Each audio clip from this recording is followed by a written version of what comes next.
Welcome to the Bush Creek East Wildfire Information Briefing that was recorded at 1 p.m. on Thursday, August 31st, 2023. We are joining you from the traditional unceded territories of the Shuswap, Silks, Okanagan, Sinex, and Ktunaxa Nation. I'm Tim Conrad, Information Officer with the CSRD Emergency Operations Center, and joining me today is Derek Sutherland, EOC Director and Protective Services Team Leader at the CSRD, and Mike McCulley, Information Officer with the BC Wildfire Service. A quick update of things going on in the region. So we've got some good news. We woke up to some rain this morning. Normally, it would be bad to ask for that over a long weekend, but we're happy to see it ahead of one. It's looking like we have a couple of nice days ahead with some bit warmer weather, but the possibility of a transition to rain on Sunday. So it's just a possibility at this point. So we'll see how the next few days go into next week. This news will really help the firefighting teams who are working actively on the wildfire. And especially through next week, we see some cooler temperatures arriving and hopefully no signs of heat in the forecast. I will say that you can go over to the CSRD website and newsflash sections for more information and updates. And I will turn things over to Mike McCulley, Information Officer with BC Wildfire Service, for the latest updates on the wildfire update on and outlook that we have. Mike, go ahead. Hello, thank you, Tim. I appreciate that. And thanks, everybody. Mike McCulley with the BC Wildfire Service. I'll start with the good news. Obviously, we've had some rain on our fire. We've taken some precipitation off on all portions of our fire. Not sure of the rain gauge readings yet, but certainly we're seeing a little bit calmer and quieter fire behavior on most portions of our of the Bush Creek East wildfire. Size remains very standard, very similar to how it has been, 43,000 hectares. The resources have not changed on this fire significantly in several days. We're somewhere over between 330 and 350 ground crew on the fire, around 80 support staff, and we're still running a fleet of 18 helicopters across our complex, which also includes the fire in, the Rossmore Lake fire. My apologies for that. Just going to turn off some beeping here. I will now just share my screen. I'm going to walk through the map really briefly. Again, not a lot of big changes today. We'll talk about the active flanks. And Tim, if you can just let me know when you can see my screen, I would appreciate that.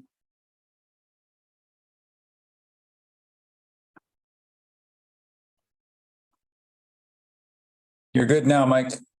Okay, thank you. I'm just going to make a little room here. All right, so, we've been looking at the same fire perimeter now for several days, and that's good news. We haven't seen big growth or big runs in any of the areas, but we'll go down to the most active portion. And this is one of the sections that has changed, and you can see how it's moved out a little bit here down in the Sorrento area. We would call this the southeast flank.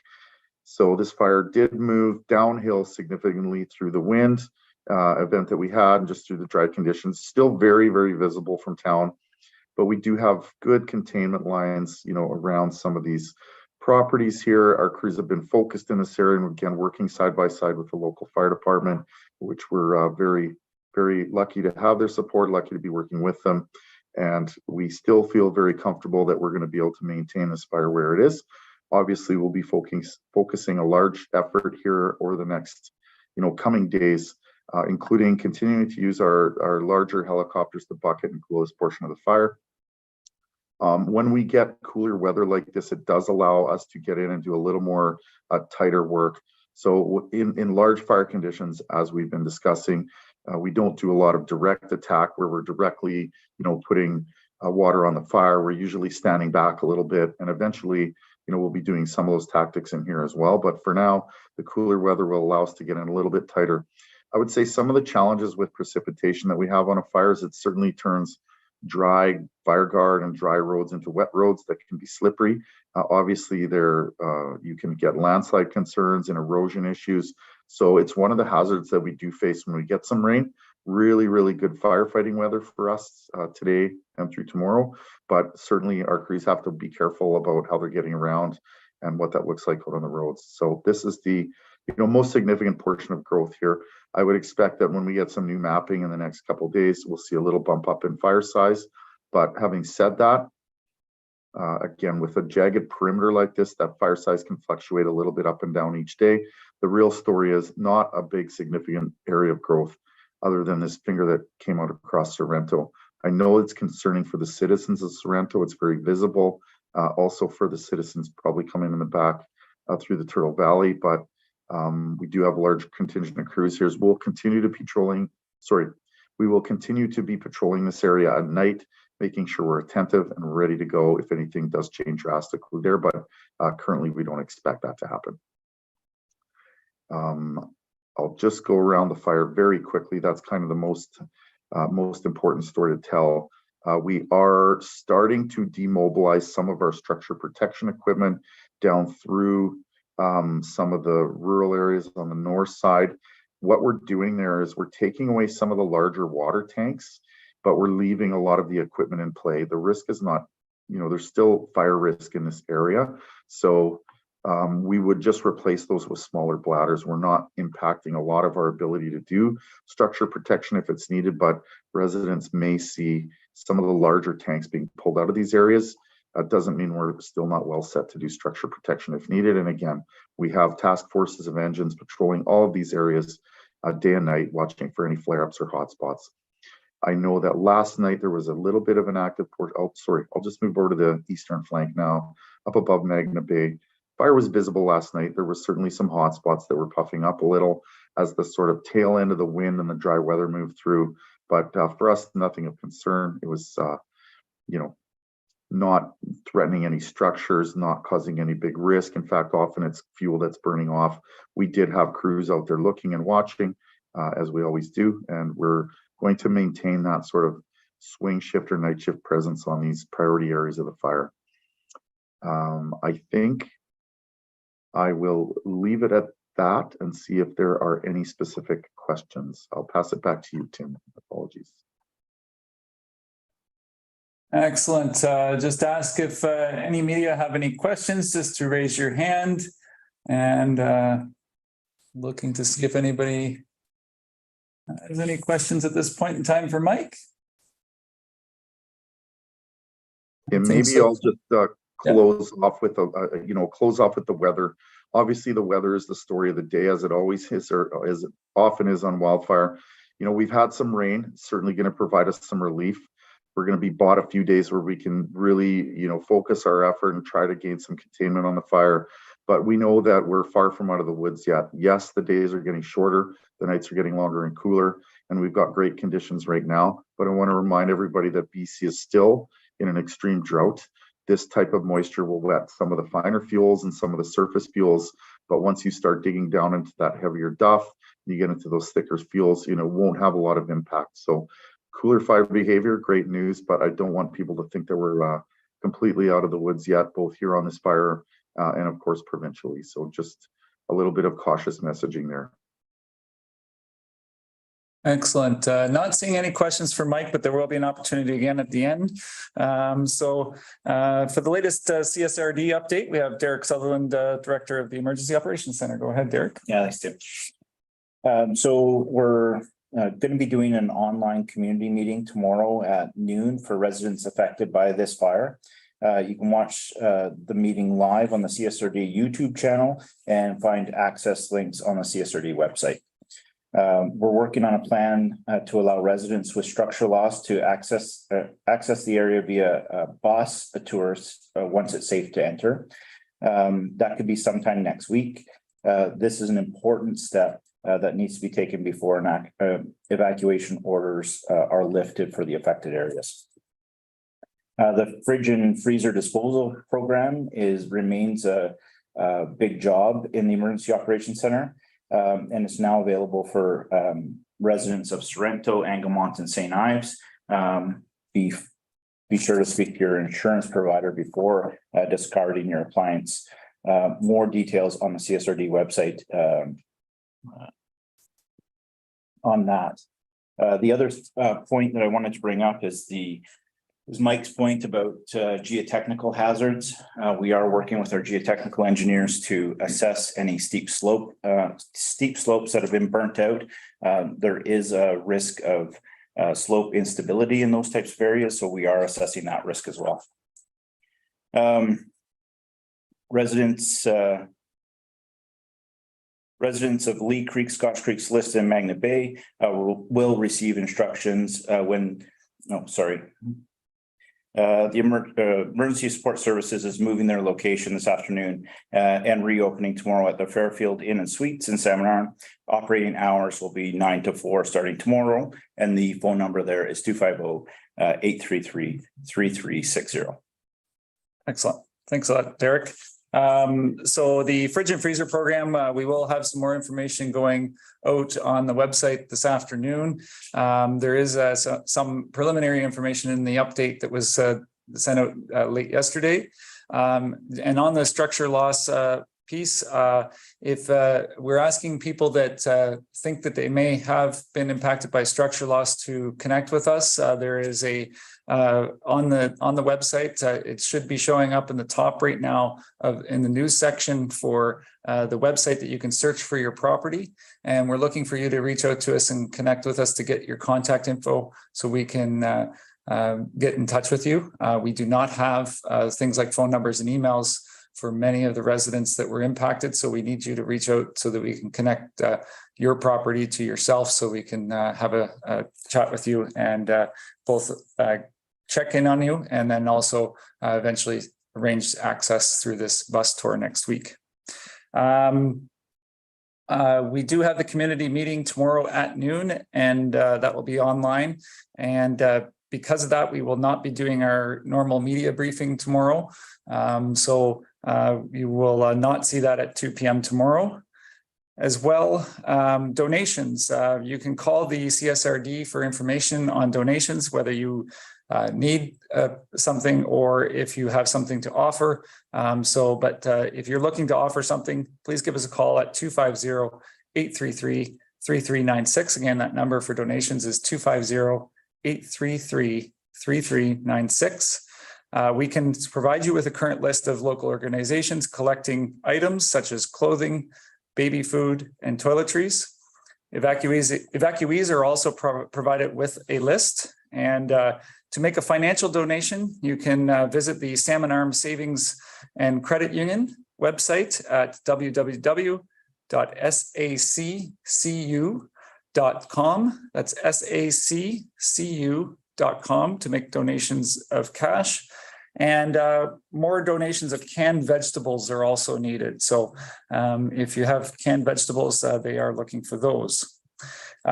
As Mike mentioned, we do still have an active fire here in this area. We will for some time yet. So we do ask that everyone that is anywhere near where there's crews working, whether they're hydro crews in or outside of the different evacuation areas, so whether it's alert areas or order areas, and the firefighting crews, please give them space to work. We'd ask that you sign up for Alertable to be notified of when conditions change in the region. That is a system that requires your registration in order to be notified when there is an evacuation order or an alert. You can download that from the Google Play Store or the App Store with Apple. I'd like to just give a special thanks to Mike. This will be the last time that I'll be sharing the screen with him before he takes some time off. So I really appreciate our time together, Mike, and appreciate all that you've brought. And I'll just take a moment to see if there's any other questions from the media that are here. Last opportunity before we finish. And I did see a hand go up. There we go. Soren Jensen from Global News, go ahead. Yeah, it's Aaron MacArthur from Global News, actually, just using Soren's feed. The school district sent provisional plan of action for when school goes back in next week. I'm curious if alerts or orders are dealt with differently when there's public infrastructure like schools. Are you more hesitant to remove those sorts of things because of the public infrastructure? Yeah, good question, Aaron. Thank you. Certainly, safety is safety, and we're going to make sure that the area is safe for everyone before we lift those orders and alerts. So the short answer is no. When we lift those orders, we realize that families are going back into these homes, and the children will be playing in the areas. So we want to make sure that that it's safe for everyone when we lift them, and we will be working with the school district in enacting their emergency response plan for this emergency. So I hope that answers your question. Yeah, it does. Thank you. Just to follow up on that, I know you said to lift the orders, an important part of that is to make sure there's a bus tour and people get a chance to see what's going on in there. I mean, we're still talking about significant amounts of time, so I assume the school component of this will be equally as affected. Students are likely not going to be back in the classroom anytime soon. Yeah, exactly. We can count on students being displaced to different areas, and I know the school district is working on a plan for that. I don't know what that plan is exactly, but I know they are working on it, and we have put that in front of them. Okay, thank you. Josh Dawson from Castanet, go ahead. Hi, yeah, this is a question for Mike. I'm just wondering, I might have missed this, but could you just clarify where and maybe just which communities those larger structure protection tanks are going to be demobilized? Yeah, you'll see them spread out through the fire area. There's some in Lee Creek, I know. I don't exactly know where every tank is. There's quite a lot of them out there.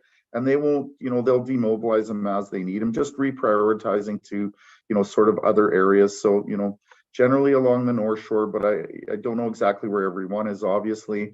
Certainly in this area, you'll see the tanks start to move, but it's just a replacement with bladders. The tanks allow a little more water storage in kind of drought conditions. We'll be ensuring that, we're ready to go if needed. We're not leaving. We're not taking our gear and running away anytime soon. But as the risk changes, we definitely do try to reprioritize our gear to sometimes other areas or even other fires. There's still over 400 active wildfires burning in British Columbia right now, and we like to make sure our equipment is being used where it's most needed. But answer the question, we're not taking our gear and leaving here in a big way anytime soon, just moving some of those tanks to reprioritize a different level of water storage based on need.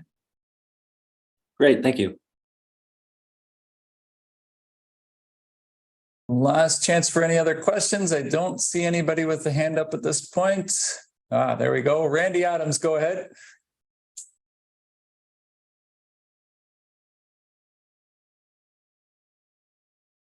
Randy, we're not getting any audio there from you.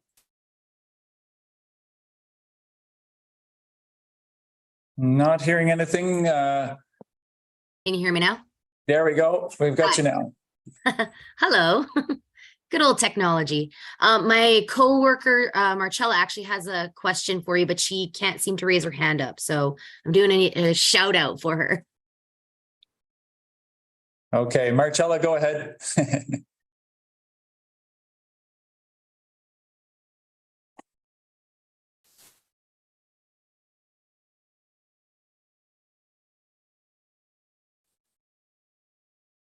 Marcella, are you able to get your audio working? We are not hearing you.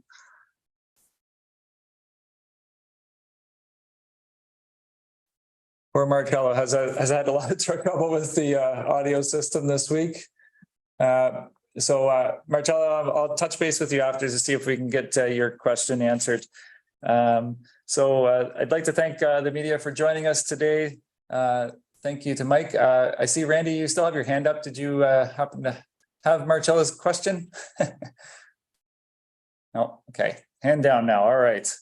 Bear with us on the technology here while we work through this. I just wanted to again commend the hydro crews. We got another update from them this morning. They're working extremely hard to get through all of the work that they have to do. There's still a lot of work on their end to get power ready. Of course, power drives many things that are in communities. So we are needing that hydro to be mostly in place as we move towards pulling up evacuations. And And Randy, I do see your hand up again, so I'll just pause for a moment to see if you want to jump in. Thank you. Yes, I'm going to ask the question for her. We're just looking for an update on evacuation numbers. I know that there was a number mentioned prior. Pardon me, I've been out of the AP chair for a little bit, but we're just looking for the updated number at this point. Yeah, I don't know if Derek, you got it in front of you? Excellent. Yeah, you betcha. Yeah, sorry I didn't have these for you yesterday, Marcella. We did email them over to you this morning, but I was anticipating your curiosity around this and so brought it out today. So we have a total of about 6,800 people out on an evacuation order and another 5,200 on an evacuation alert. For a total of 12,000 people either affected by an order or an alert for this area. That's based on the estimated population of the residential properties in the area. So if you have any specific questions about properties, number of addresses or hectares, I have all that info too. But it should also be in your email. Can I have a follow-up? Yep, go ahead. Okay, there's just a discrepancy between your numbers and the provincial numbers. Beaumont said that there's 4,200 on order. So are they not? I guess they forget about us in the Shuswaps. Yeah, they could be so forgetting that's- about somebody anyway. So, Yeah. Yeah. Okay. Yeah. But these are the numbers that we pulled out of our GIS systems. Okay, thank you. Yeah, you bet. Excellent. I'm not seeing any further questions. So just a reminder again, tomorrow the community meeting is at noon online. If you wish to ask questions, you should log into your YouTube account on the device that you're using. That will make it easiest for you to ask questions. The other option is to also to be logged in through Zoom. So you have two options there. And as well, we know that this is a very difficult time. This is, you'll see improving conditions as we go through this next few days and into next week. There is still a tremendous amount of work due to the damage that's out there to be done.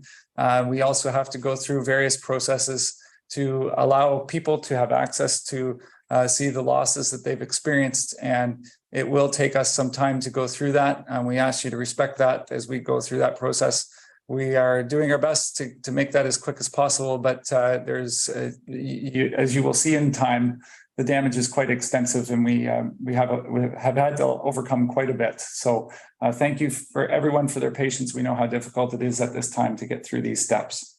So thank you very much for everybody joining us. Just a reminder again, our CSRD EOC information line is 250-833-3350, and the Emergency Support Services line is 250-833-3360.